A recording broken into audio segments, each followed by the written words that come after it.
It's setting it up. It's now live. Yeah.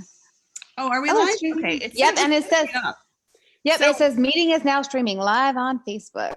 Well, good. Okay, awesome. We did it. Hi. Welcome to Romance Happy Hour Book Club. I'm Dylann Crush, and I'm here with Dawn Luedecke and Arell Rivers.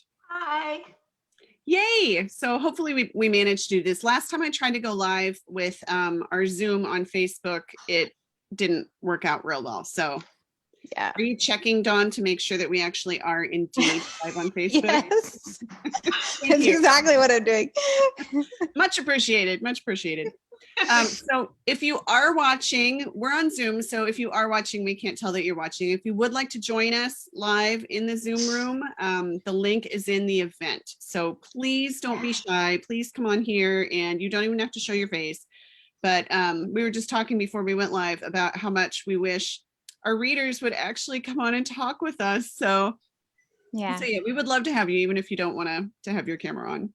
So we just thought that normally when we go live, there's not a chance to interact because we do it using StreamYard, and so you just have to watch. So we thought we would try with Book Club to get readers to come on with us so you can ask your questions. So now's your chance to click over there on the events page and on to the link and come join us. Yep, that would be great. So while we wait for the brave viewers to come over and join us, we just want to say welcome to Book Club. We like to do this, and we've been doing it about every other month now. It's just a chance to get a little more in depth with some of our author guests, and on Romance Happy Hour we have a pretty set format. But on Book Club, we just get to, read the book and chat about it, and here's some behind the scenes info. And tonight we are talking about Hold On, which is a prequel novella, Rockstar romance, in honor of our upcoming Rockstar, well, the one from last month, sorry, our last month's Romance Happy Hour Book Club, or gosh, why can't I talk tonight, Dawn? Last month was the Romance Happy Hour book box, Romance Rocks, and Arell had a free download of her novella that was in there. So hopefully you've had a chance to read it. I enjoyed it. I just finished it today.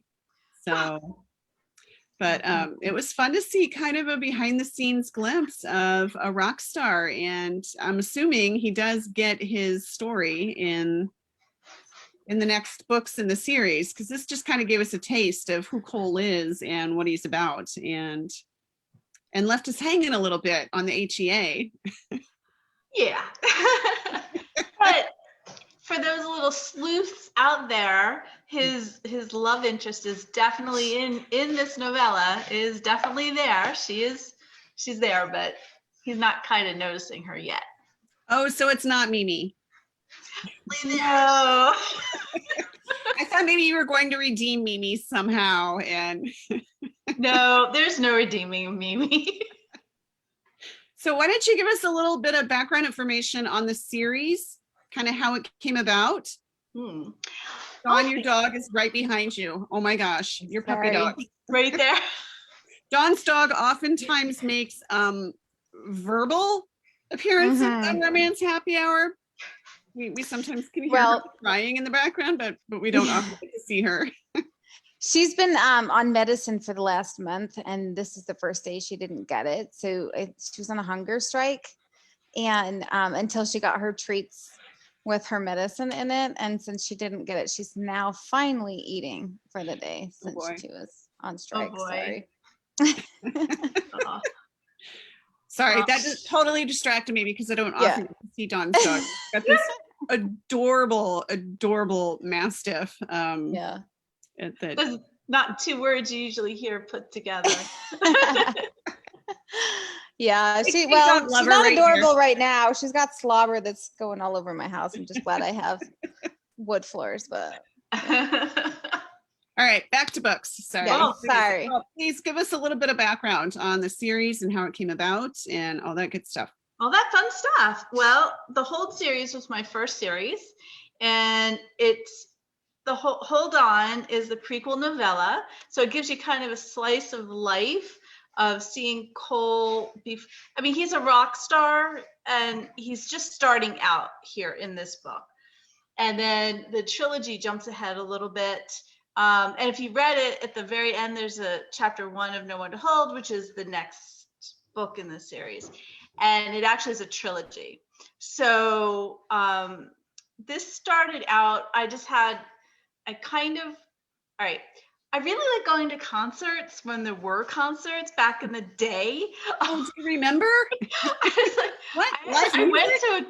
I went to a concert on my computer last month. I'm like, I'm too desperate. This is just not good. So, but I used to love going to concerts. And my neighbor, she was like into radio, and she'd watch radio and call and win like every single contest. So she's like, do you want to go see Ariana Grande? How about Bruno Mars? What about Imagine Dragons? Like, I was constantly going to all of these concerts, which is really, really fun. But Cole Manchester came to me because my favorite is Maroon 5. Most people know that. And Mr. Adam Levine, I was like, gosh, I wonder what he's like in real life. And so like I sort of fantasized how he would be, and that became Cole. So the story just sort of grew out of that. And so Hold On is just it's the beginning, and you get to see a lot of his interaction with his mom, his dad, his brother, which his brother is like one of my favorite characters. I just love him. He makes me laugh so hard.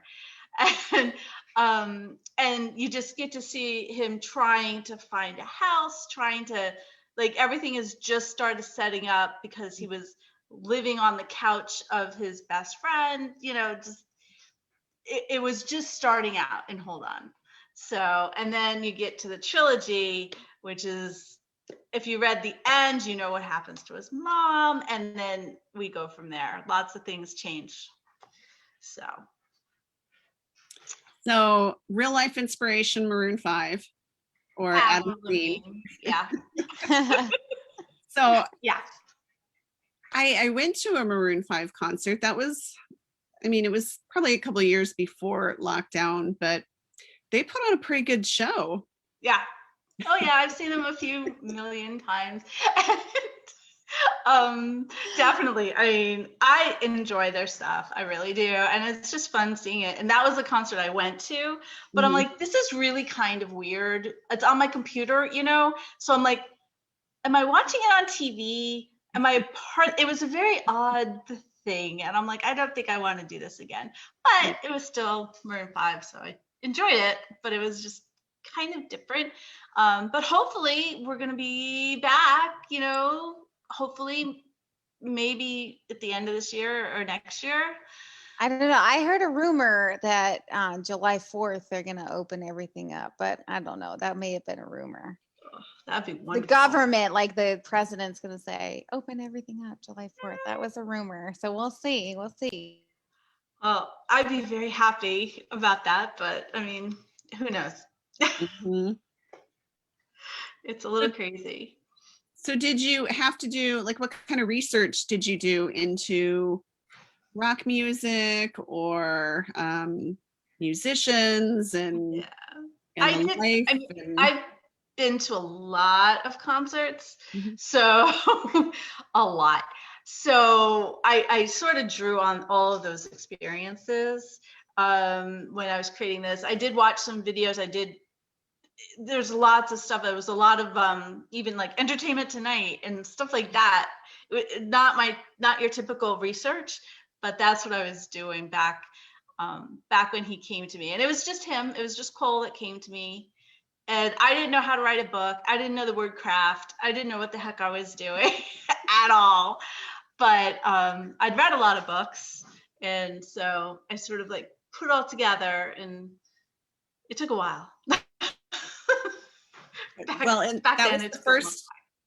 Was book 1 was the first book that you ever wrote? Yeah, No One to Hold was my first book ever. Okay. So yeah, it does take a while because if you're anything like me, my first book, I got to almost the end and I kind of turned to one of my friends. It's like, it feels like there should be like a point to all this. And I think what I was searching for was, like the character arc or, the theme or, the promise of the story. It's like my story was just literally just kind of followed these characters and lots of fun, crazy stuff happened. But, Yeah.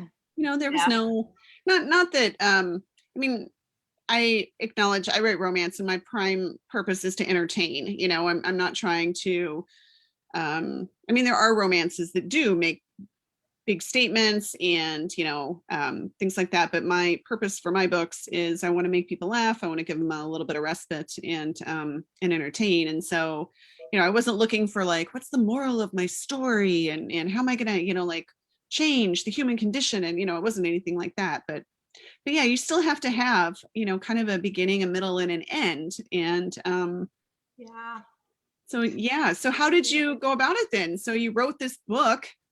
How long did it take you? Yeah, that's what I was going to say. How long did it take you?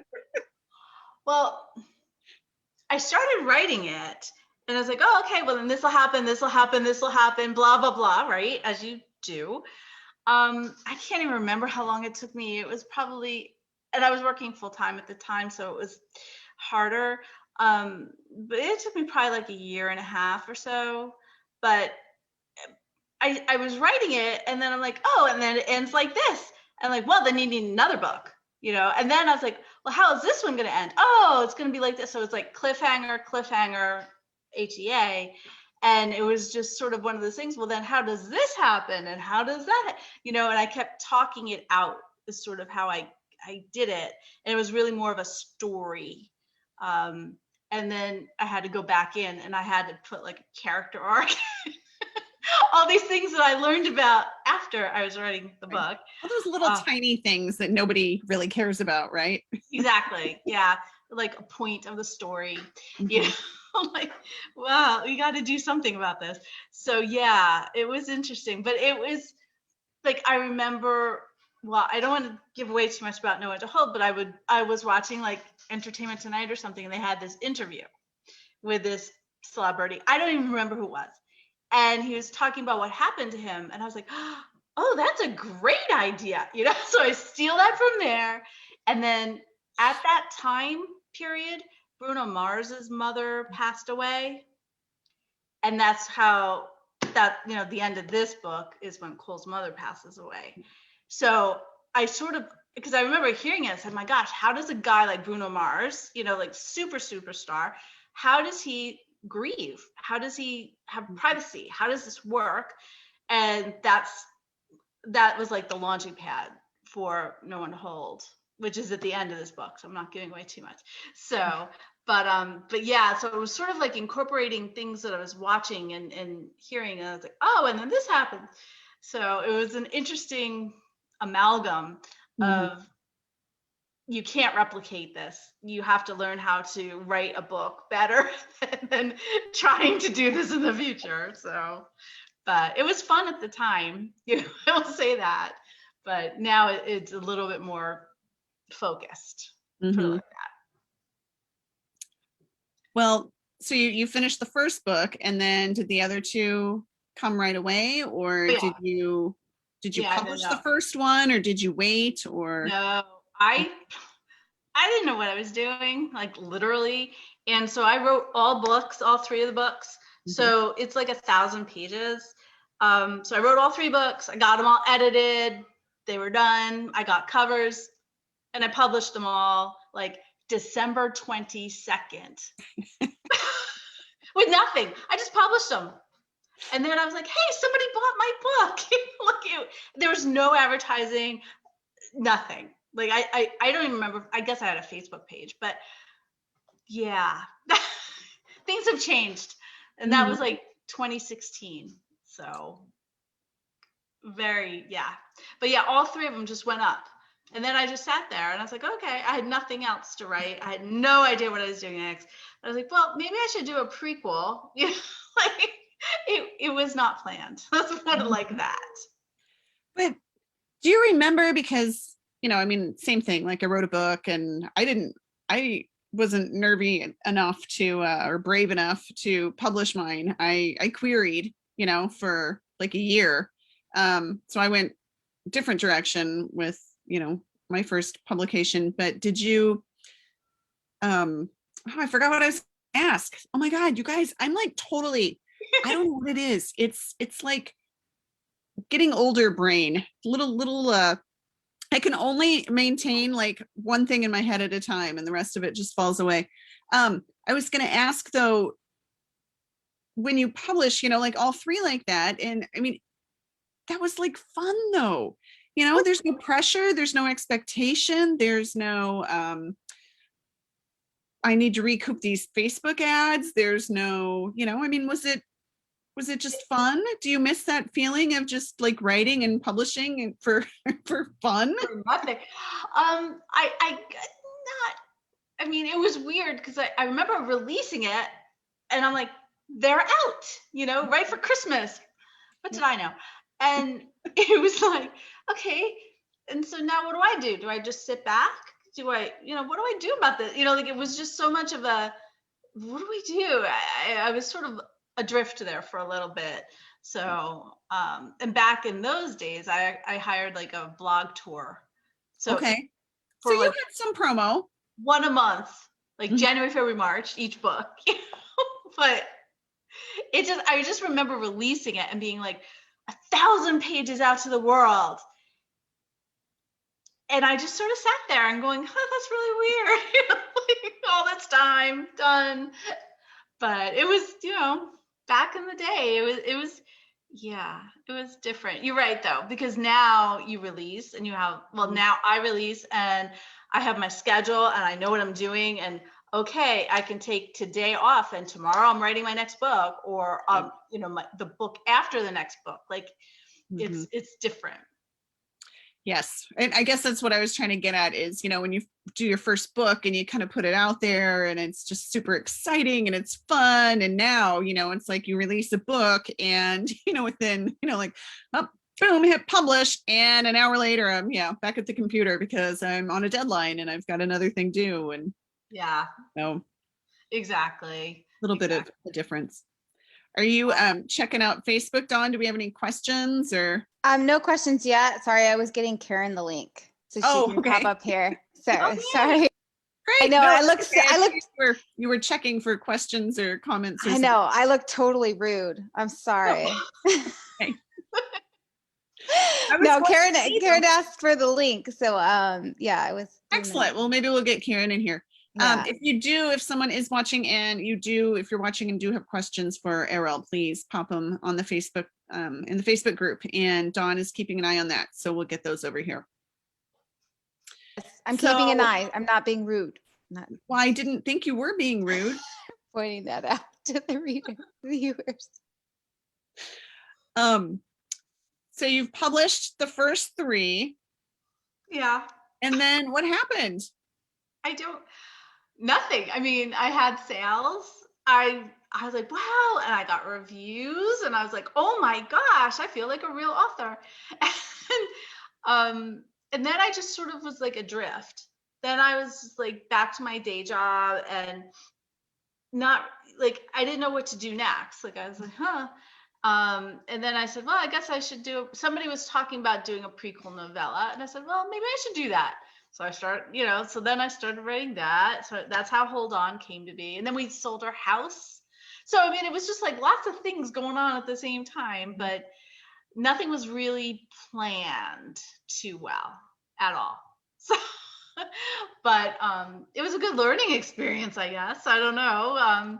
But yeah, nothing was really planned. And but I knew that, you haven't met them in this book. In No One to Hold, you meet the characters that are going to be in who get spin-off books later. Mm-hmm.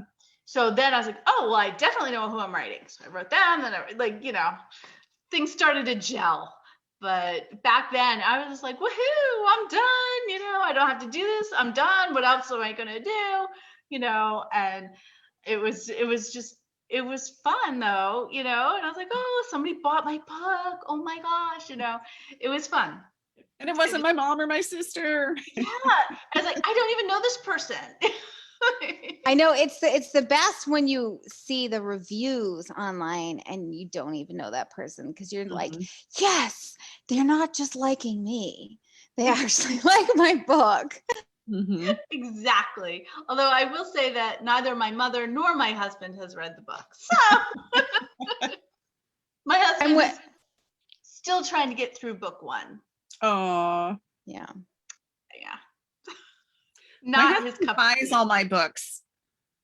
But then, yeah, but he hasn't read them all. I'll say, why did you buy my book? I have like 20 copies of it sitting in my office. Why? And he's like, I want to have it on my Kindle. I'm like, you're not going to read it. My mom bought my book. I remember going home. I'm like, I didn't give you that book. Where'd you get that book? She goes, oh, I bought. I'm like, what?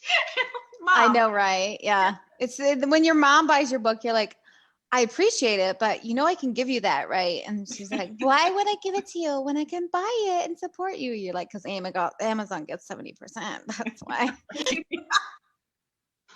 No, it's sweet. That's sweet that your mom wants to support you. Yeah, she's very sweet. She doesn't heard of it, but she's very sweet. We do have 2 questions. Linda's coming through for us while Karen struggles to get on the Zoom with us. Uh-oh. We've got Linda. She says, spontaneity or stability? Which one do you prefer? I'm a Taurus, so stability. We all 3 are. Oh, I don't know that this has happened before. Really? When's your birthday? So everybody, you're coming up. Mm-hmm. Woohoo. Yep. May 18th. May 10th. May 4th. Oh, you're first. My husband's is April 21st, and he's also a Taurus. Oh boy. Oh, Yeah, barely though. Just barely. I don't know how we work though, because I mean. Well, you're both stubborn. Yeah. Yeah. We know that. All right. So we do have one more question. Do you care about reviews? Do I care about reviews? I used to, but I mean, I read them, which is probably what you're not supposed to do, but I do. But sometimes I get annoyed if somebody's like, this ends in a cliffhanger. How dare she? She never said it ended in a cliffhanger. And I want to write back, read the blurb. It ends in a cliffhanger, specifically said that. So, I mean, those types, they used to really bother me. Now that I'm just like, oh, whatever. But, you know, I like reading them just because I do get some hints about what I could do better or what they liked, what they didn't, you know, like that sort of thing. But I know you're not supposed to read them, but I usually can't help myself. Well, but I think, I don't know that you're not supposed to read them. I think when people say you're not supposed to, you know, it's just, I think oftentimes authors, you know, take them very personally. And I mean, I read all my reviews and yeah, there are some bad ones in there. And I mean, I kind of feel like once I've written the book and I've done what I can, you know, what I think is the best job I can do, and I put it out there, then, you know, if somebody spends their $4 on it or whatever, and they didn't like it and they want to tell somebody, I mean, that's, you know, I feel like that's their right. But I also feel like there's a lot to learn, like you said, in, you know, in both the positive reviews and the negative reviews, because if I get a lot of reviews of people saying the same things that they really liked about my books, then, you know, I make sure that I continue to incorporate those things into future books, because I know that that's something that readers really respond to. And also if there are things that readers really do not like, then you want to make sure that you take that into account too, you know, unless it's something like, why is it a cliffhanger? And it's clearly stated that it's a cliffhanger. Although I have never written a cliffhanger again. Yeah. or like you get those DNF, the heroine is TSTL, and I had to like Google that, and I'm just like, really? But then it was like, I had one review, she said that, and then she was like, but to be honest, I just read another book that I hated, so I didn't really come into this book expecting much. And so it's like, well, what the hell, dude? Right. But yeah, no, I hate those. I love the constructive criticism. I love constructive criticism. That's why I tell my like beta readers, like when they kind of tiptoe around, you know, I'm like, listen, I got a thick skin. Like, tell me how it is. I mean, Dylan, she will freaking tell me how it is. And we're still pretty good friends. Say it nicely. So just so you know, she tells me how it is. I hope that you all are on the same side as me. Anyways, Dylan's this way to me. But you are pointing in the right direction for me. I don't know about it. I know you never know when you're on Zoom which way somebody is facing. Dylan is, she tells me how it is and we're still good friends. So I will not be upset if you tell me, give me some constructive criticism. I love it. I do. My last beta reader read the book that I'm editing right now. And she's like, I hate his name. Like, change it. I'm like, well, it's in a different book. She's like, change it. I don't care. That's funny. I changed it. Sometimes that has a lot to do though with personal experiences with people with those names, because we all have, if I were to say Amy, I mean, everybody probably has a preconceived idea of an Amy they know that, or absolutely. Whatever. So I know a lot of that has to do with just your personal perspective, but that's funny. All right, we do have another question. What's your worst habit in regards to writing? What's your worst habit? That's a hard one. Probably second guessing. Like, am I writing this correctly? And then I'm always trying to put emotions out there. Like, for me, that's that's one of the things I'm working on. And I'm like, is this good? Is this not good? Oh my gosh. And then I read it so many times that I don't know what it says anymore. So I have no idea. Like, I give up. I get to that point where I'm just like, I can't. I have no idea. But that's probably my worst habit. Am I the only one? I hope not. No. I was just going to say my worst habit is every time I start a new book, I frantically pull out all of my plotting resources and character development resources. And I feel like, I've never written a book before. I mean, I've written now, 10 or 11 or something like that manuscripts. And every time I sit down to write a new book, I do the same thing. I feel like I have never written a book and I know nothing. And I keep thinking, I kept thinking it would get easier someday. And then I hear from authors who have, 50, 60, 75 books out there. And they say, no, it never gets easier. It gets harder. Because then you've written so many books that, you're trying not to write the same thing that you wrote before. Yeah. Trying to keep all that. Or use the same characters. Right. Yeah, I have a character Bible per series. And then I was creating a new series and I had to literally pull everything out. And every time I named somebody, I had to search in both series, because I can't remember a name to save myself. So I'm like, the minor characters. I'm like, all right, did I ever use this one? Yep. Pain. Oh, that's funny. Linda says she's actually seen a review that is a 1-star because they did not receive the book in a timely manner. And she was like, what the hell? Yeah, those are, some of those, when a lot of times you'll see stuff like that on Amazon, where Amazon maybe sent the wrong file or something. And then, and the poor author, there's not really a way to correct that. If you get a 1-star because somebody didn't get the right file because, it wasn't delivered properly or there was an error or something. The author has nothing to do with that. And it's at all. It totally docks their reputation and their star rating. So I do say to myself when I get something like that, I'll be like, okay, I have another review. One more closer to whatever number I'm trying to hit. I'm like, one closer, Well, and some of that stuff is so far out of your control. There's nothing you can do about it. And people would read that too and be like, or the paperback came with upside down, it wasn't printed properly, this is up, whatever. Right.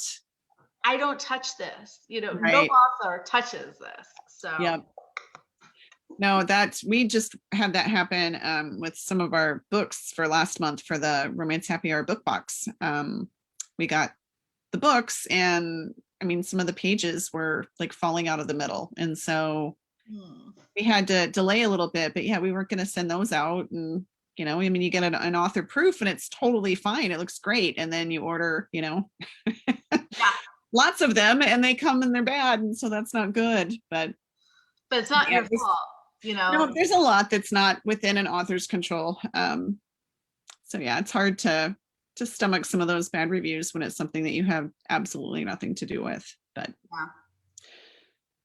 so where did you go then from there? So you've got the Hold On, and you've got those 3 books, and then you said you've got some spin-offs, and I know that you have written in Rockstar, but you've also got other projects out there too. So yeah, it's gotten a little crazy. So the Hold series is the novella Hold On, the trilogy, and then 2 spin-offs. One is about Cole's bodyguard and a publicity date that he set up with that's not Mimi. And then the last book in the series is Rose's best friend and Ozzy, who is another rock star. So that sort of wraps that up. But if you get the box set, there's also a novella about Grandma Gertie, who is Rose's Grandma Gertie. She was a neighbor, but everybody calls her Grandma Gertie. So she gets her own novella in that. So that's the Hold series. My current series is the Hunt family series. So no cliffhangers. It starts out, it's Out of the Red, which starts out as a rock star in the mid 90s. And then the last 3 books, the next books in the series are about his kids, and it's fast forward to today. So it's in the mid 90s and then today.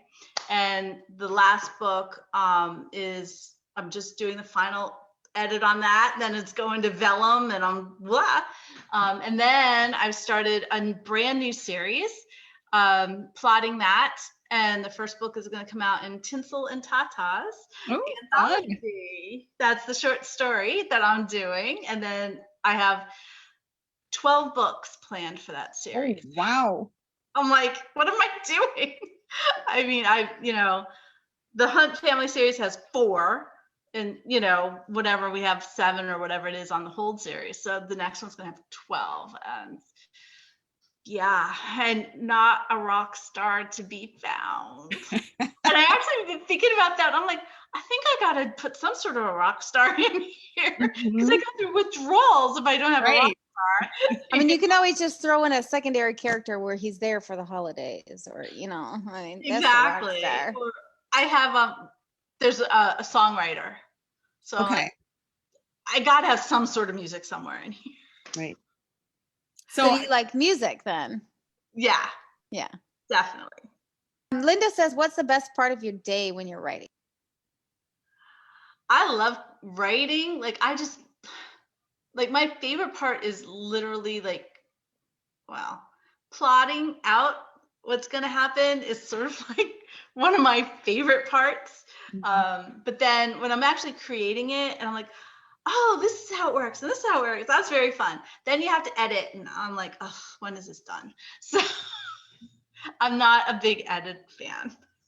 There are so many authors who love the editing process, and I am not one of them. It's like, I just want to be like one and done, which I mean, I know is impossible because, no matter how good a writer you are, you have to go back and do edits. But yeah, some people, it's like they just get really into their edits, and that's where I can really make things shine. And it's like, I put my best stuff out there when I'm, going through it the first time. I don't want to go back over it, because then I start it just like you were talking about earlier, once you've read it like 6, 7, 12 times, I mean, it all just kind of blurs together. It sound the same to me. So yeah, I feel like it dilutes my voice a little bit too, even though because then you're looking for like repetition and was. Am I overusing was? Am I too passive? And kind of dilutes you, I feel like, anyways. So yeah. And when you're editing, like sometimes for me, I'm like, didn't I say that already? I'm like, well, but maybe I didn't. You know, like, is this Right. the first time? I don't know anymore. You know? Right. Oh, I'm glad to know I'm not the only one because, like you saw my little mental thing earlier. It's like my brain just, I cannot contain 80,000 words in my head. I mean, when I do a read through, I do it all in one day. I mean, I clear my calendar and I do a read through in one day because otherwise I don't want to have to try to like keep that whole story in my head for like, 3-4 days. When I'm kind of doing the whole thing, because otherwise I start to think like, oh, I did say that already, but no, I'm just remembering it from the fourth time I read the story, not, Yeah, that's where I am right now. But I'm just like, okay, Yeah. I just have to trust that I haven't said it. And if I have, don't kill me. Yeah. But my favorite part is definitely plotting. Like I spent like a whole week plotting the 12 books. I was like, oh, and then it's going to be this person and this and ooh, I'm like, this is so much fun. But I know when I'm writing it, it's going to be like, okay, this is good. And then when I'm editing it, I'm like, when can I write my next book? Because it takes me a long time to edit, probably because I don't like it. But it takes me a long time. And I'm like, ugh. And it just feels like it's so many rounds, because I'm like, I'll edit it and it goes to my developmental editor, and then I edit it and it goes to my editor, then I edit it. I'm like, oh. Yep. And I feel like my eyes gloss over when I like cross or something when I see the words that I've already written, and I'm just like, Yep.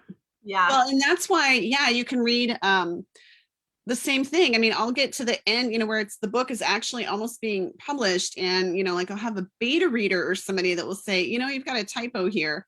I'm like, how in the world? I have read that thing probably 25 times, and it's because you just get used to it and you know what it's supposed to say, and that's what you see. Yeah. I literally just had this conversation with my agent like maybe 2 days ago, because like I sent a submission and I'm like, she's like, I love it, I'm sending it right now. And I'm like, wait, it says form instead of from. And she's like, too late.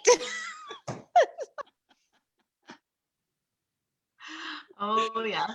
Yeah. My final, edit is after I get all the proofreader stuff, then I listen to the book. Mm-hmm. And even then I'm finding stuff. I'm like, wait a minute. There's, you need to have 2 in front of whatever, and I'm like, seriously? And I had 2 proofreaders. Nobody caught this. Yeah. I like to do, that's what I think I do on my second read through. Like I'll do an edit and then I'll go through and have my computer read it to me. Mm-hmm. And sometimes I'll even do it while I'm like doing the dishes. That way, I can multitask, because my house is never clean when I'm writing. But yeah, and that'll be like, whoa, I gotta go change that, because otherwise I wouldn't have caught it. But yeah. So we do have some more questions. Who are your favorite authors? Well, right Besides now, Dylann Crush and Don Luedecke. besides you two gorgeous ladies, actually, I'm in the middle of reading Delancey Stewart right now, and I am just loving her voice, and the books are great, and it's just so much fun, and it's exactly what the doctor ordered. I love it. So she's like one of my current favorites, but I have a lot of authors I love. Aletha Romig is another one of mine that's just, I think she's just fantastic. And back in the day, I loved Olivia Cunning. I haven't seen her put out anything in a while, and so if she happens to be listening, Olivia, are you okay? But that's another one of my big favorites. I love Jessica Peterson too. Mm-hmm. She's a sweetie. And it's funny, sometimes I have a hard time reading my friends' books, because I'm always like, You know them too well. Probably. But I've been enjoying a lot of books lately. But yeah, Delancey, I'm reading her Mr. Match box set. Oh my gosh, just adoring it. It's so much fun, and it's just great. So highly recommend. She's got a great sense of humor. Yeah, definitely. The other thing, the last question I have here so far is, do you have any covers that you can show? Well, funny you should say that. The Hunt family series. I adore those covers. I think that they are like masterpieces. They are gorgeous, I think, but I don't think that they translate well as a thumbnail on Amazon. So I actually have hired a new graphic designer, and I'm waiting for her to redo those covers, which breaks my heart because I love those covers so They're much. gorgeous covers. I love those covers. But yeah, when it's really tiny like that with the images behind the words, it's a little hard, but they're so pretty. I know they are gorgeous. They really are gorgeous. But so I actually don't have any covers just because I haven't gotten them back yet. Sorry. That's who I am.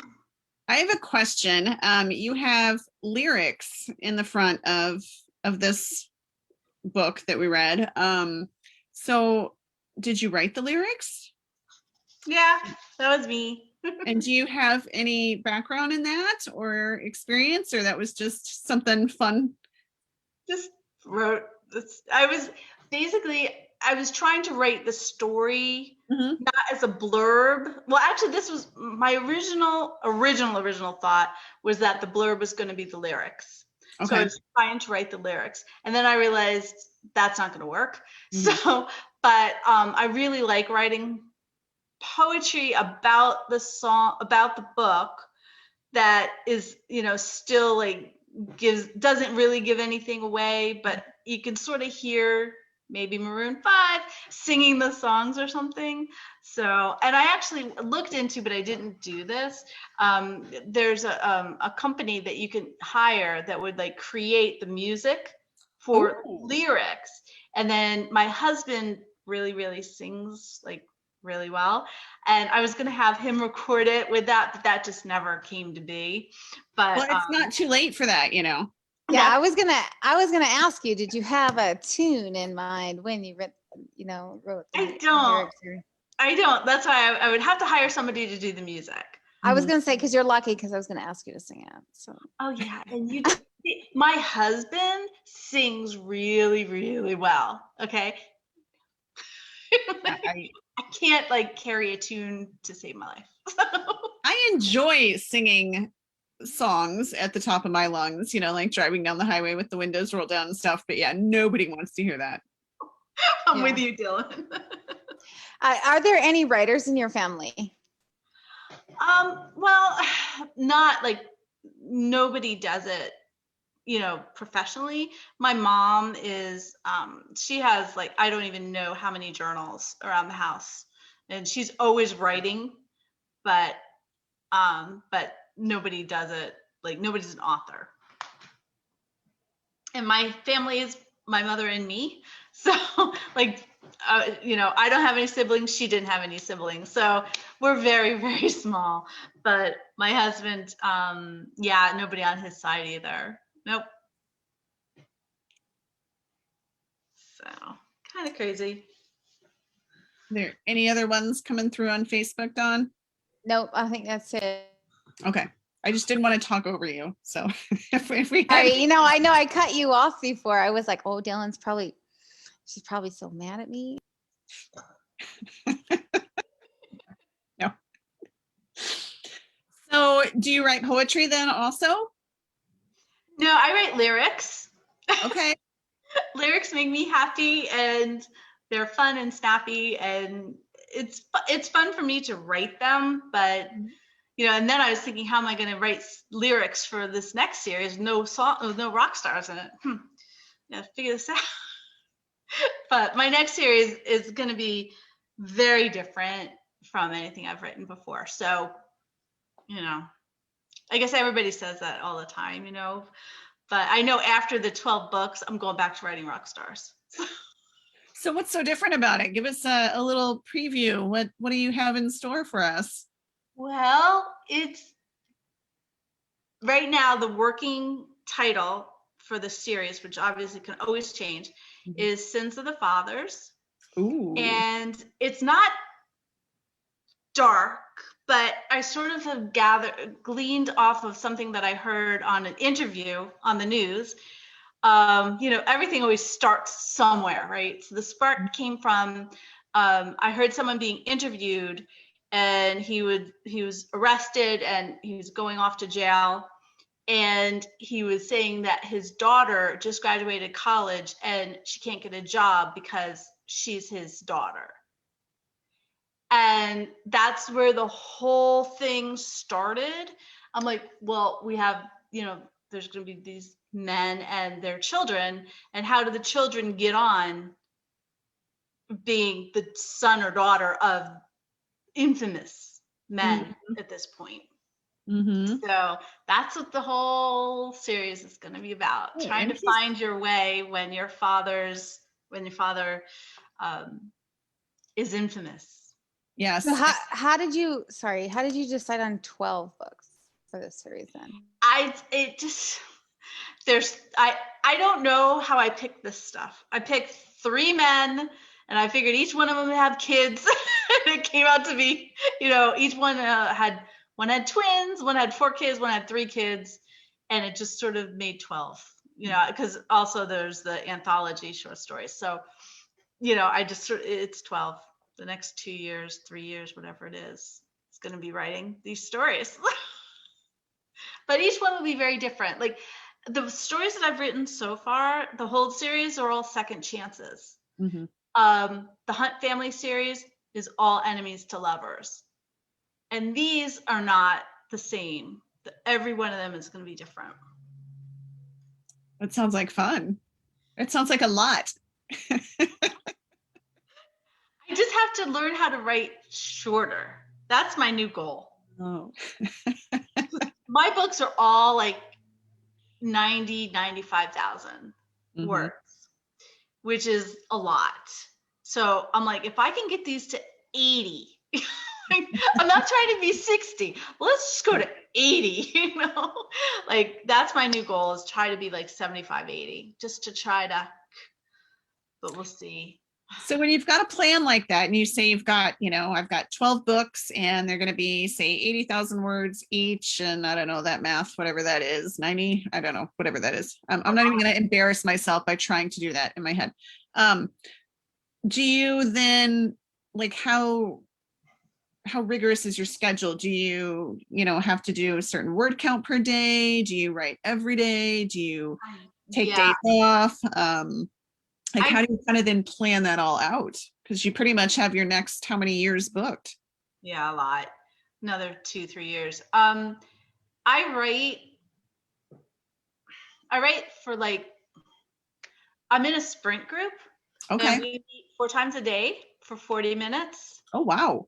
And so I try to make every one of those sprints if I can. And my goal is to write between 4,000 and 5,000 words in that time frame. If I need to do like my own sprint one time to sort of, so if I can get like 4,000, 5,000 words in a day, that's 20,000 words a week. And, most of the time is editing. We're back to that. Back to the editing. Yeah, but you see, if it's an 80,000 word book, it takes less time to edit. Yep, that's true. There you go. We had one more question for you. If a movie were made about your career so far, what would the title be? Wow. For my career so far, keep on trying.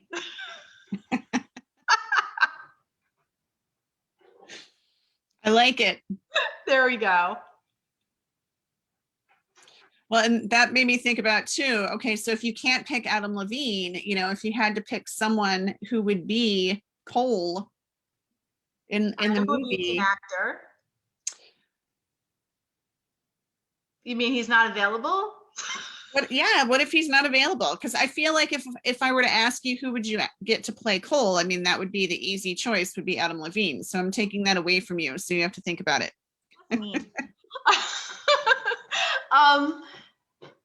Well, Nick Bateman. Okay. if he could sing. I don't know I don't know that part of him, but Nick Bateman would be a very nice. There's always voiceovers. There you go. Adam's voice for Nick's. Mm-hmm. Yeah. Although Cole frankly doesn't really have tattoos. Oh. So Adam really truly doesn't, I sort of idealized Adam. So, but there was that picture floating around the internet a couple years ago where he was fairly bared and you could see all of his tattoos. Oh yeah. Several pictures look like that. But now he has so many more. Yeah. Let's put it like that. I think Nick Bateman. I think. Okay. Not sure, but he would be a good choice. Okay. See, that wasn't so hard, was it?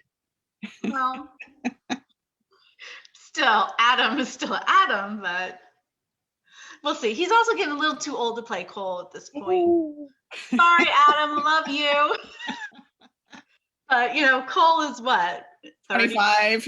Yeah, I mean, in this year, yeah. Right, in the novella, yeah. Yeah, I mean, he was very young, so. Well, and I love the promise he made to his mom and his grandma, and I'm assuming that comes back, like carries through the series. Oh, yeah. He won't be a party. He won't get a bad reputation, and that's why he has the publicist. Right. So yeah, now that you've given a couple hints, I'm pretty sure I know who his love interest will be. Yeah, well, if you read the first chapter, I think you might even get a little hint there. I didn't read the first chapter. No, I stopped. You stopped when it ended. Okay, yeah, but you'll get a little hint there too. So, Linda wants to know if your Rockstar character is a bad boy. He's a little mushy, like especially in Hold On, he's much more of a bad boy. But then when his mother passes, he sort of changes. So he has a heart of gold, as we'll say, but he's definitely, he takes advantage of everything. Put it like that. Most guys do. I was going to say, it didn't seem like he took advantage. It was more like he enjoyed the spoils of his fame and fortune. Okay. That's a very nice way to put it, Dylan. I didn't feel like he took advantage of anyone. No, he didn't take it. Okay. No. He took advantage of what was available. He never said no. Right. But yeah, he was definitely enjoying himself. Mm-hmm. Yeah. But then he also did have, even in Hold On, he had some responsibility. Like when they were yelling that they were being too loud in the hotel. Yes. He took responsibility, but he definitely wants to have fun. And he definitely was having a lot of fun. So did you ever read, so for my book club, for some reason, someone picked that Motley Crue book. Was it Dirt? I think it came out several years ago. So we read that for book club, and a couple of the women in my book club said that, they started it. And the one who actually picked it was like, oh my gosh, we went to book club. And I think there were only like maybe one or two of us that actually read the book. I mean, I read the whole thing because Motley Crue was my very first concert, I mean, I was all right. But it was, I mean, some of the stuff that they talked about, it's bad. I mean, the like hair bands of the 80s and it's like you just think back to some of the stuff those guys pulled and got away with. And so yeah, did you read any of those kinds of books for research? Or I think is it a movie or a documentary now too? I think it's a documentary now. Yeah. Yeah. Yeah. I mean, I guess a lot of that to me is always like, gosh, it's not fiction. Like I have to keep, with that sort of stuff, I'm like, it's not fiction. Remember this. Yeah. So, yeah. Well, they say, I mean, sometimes, truth is stranger than fiction. And so people would say if you put stuff that was true in some of your books, like things that have actually happened, to us, if you put those in your books, nobody would believe it because Right. they'd say, no way. Yeah, that would never happen. Oh my gosh, no. I mean, I loved all of, all the heavy metal bands in the 80s. I'm showing my age now. Dawn wasn't even alive, but and I was like He going to was concert, too. and Dawn wasn't even born yet. I was born in 82. Thank you very much. Oh my God. No comment. No comment. I was literally almost going to rock concerts in 82 when you were not even born yet. Oh, I yeah. probably was, because we went and saw the Monkees played after the Rangers game when I was in the 80s, early 80s. So I probably was going to concerts. If it makes you feel better, my husband and my children all love 80s bands. And so we listen to all of those still, all of those bands. And why would you not? I remember going in the 80s, but late 80s. Right. Late 80s. 80s. Probably 88, I think it was. Yeah, it was 88. Seaside. I'm from New Jersey, and we heard through the grapevine that Bon Jovi was shooting its cover photo at Seaside, which is 15 minutes away from our house. We went to Seaside all the time. So I dragged my high school friend and we went there, and we were like really close to Bon Jovi in his prime, all the hair out there. And him and Richie Sambora, the whole Bon Jovi guys walking this way. And my friend and I were taking a look at them, and like their eyes were so glassy. I mean, they were so high on whatever the hell they were. We were going back as they were coming closer to us because we were like, oh my God, no. It was so funny. Those were the days. That was how it was back then.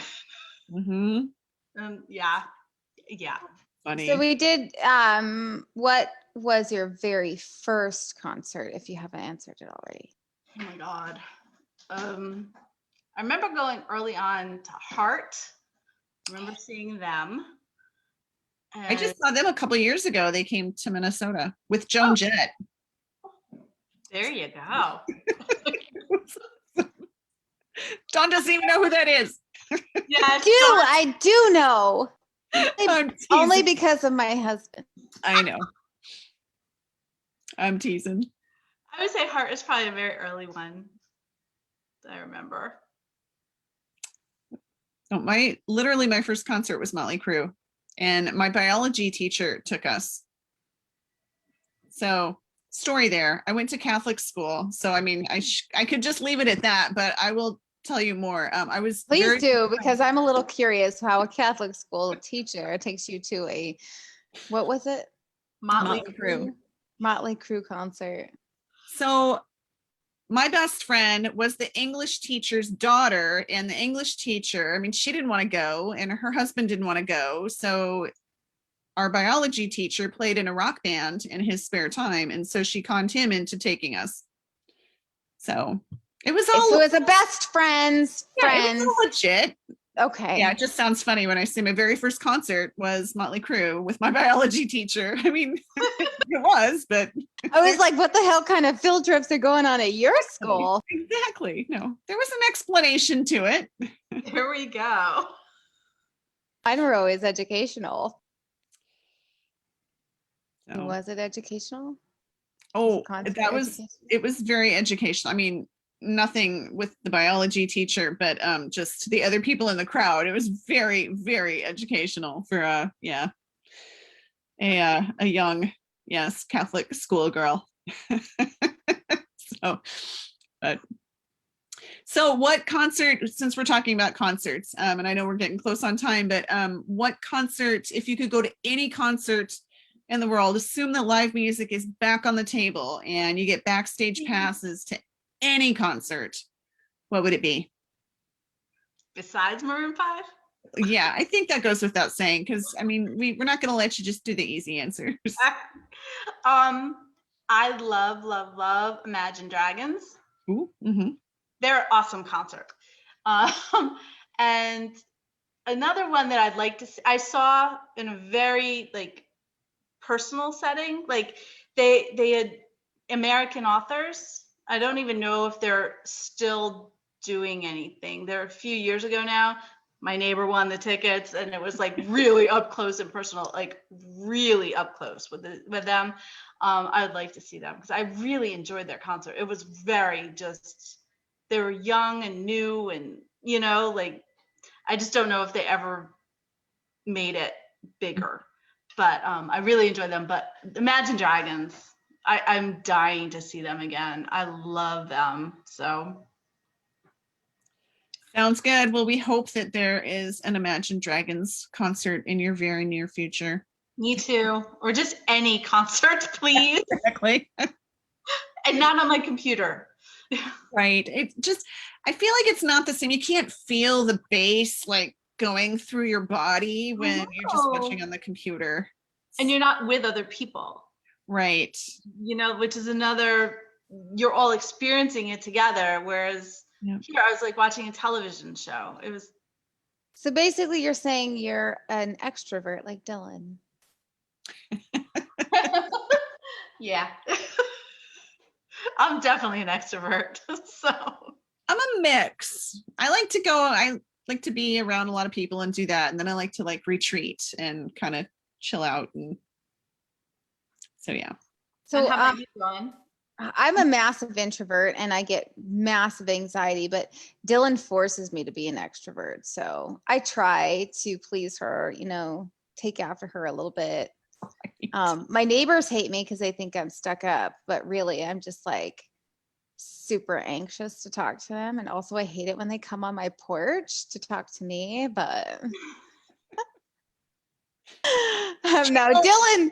In our Arell next time. Just think, what would Arell do? Yeah. I mean, I gotta. There you go. Yeah. Well, but Dylan forces me to get out of my shell. That's why we're friends. Right. That's a good thing. It's a painful friendship for Dawn, evidently, but it's not painful. It's good for me. It's good for me. I like things that are good for me. Excellent. So where can people find you, Arell? Well, on my Facebook group, it's Arell's Angels. Come on in. We have a blast. We pick a hottie of the month and all sorts of fun things happen. This month it's David Gandy, which is just making my heart happy. So that's on Facebook. That's the best way to find me. I'm also on Instagram, but and I think you have my e-newsletter is another way to find me, and you have that link on your site. And I think there's a giveaway, right? There's a giveaway, yes, in the Romance Happy Hour book club group. So if you're watching this or listening to this later, make sure you pop over to the group and enter the giveaway. So we'll keep that open for a few more days. Definitely. And it's Hold Me, the Rockstar box set. So it includes Hold On, but it includes the trilogy as well, and Grandma Gertie's novella. So you get to find out what happens to Bad Boy Cole. Yeah. Sounds good. Well, thanks for joining us tonight. We really appreciate it. And thank you so much for having me. Thank absolutely. you. Dylan. Absolutely. Anytime. No, we've had the chance to chat with you before on Romance Happy Hour. So it was fun to have you one-on-one. 2-on-1, I guess, is for ganging up on you. All right. Well, have a good night, everybody. Thanks for joining us. And we will be back next Thursday on the Romance Happy Hour Facebook page for our next regularly scheduled episode. We will. Yep. All right. Thanks. Bye. Thank you guys. Bye.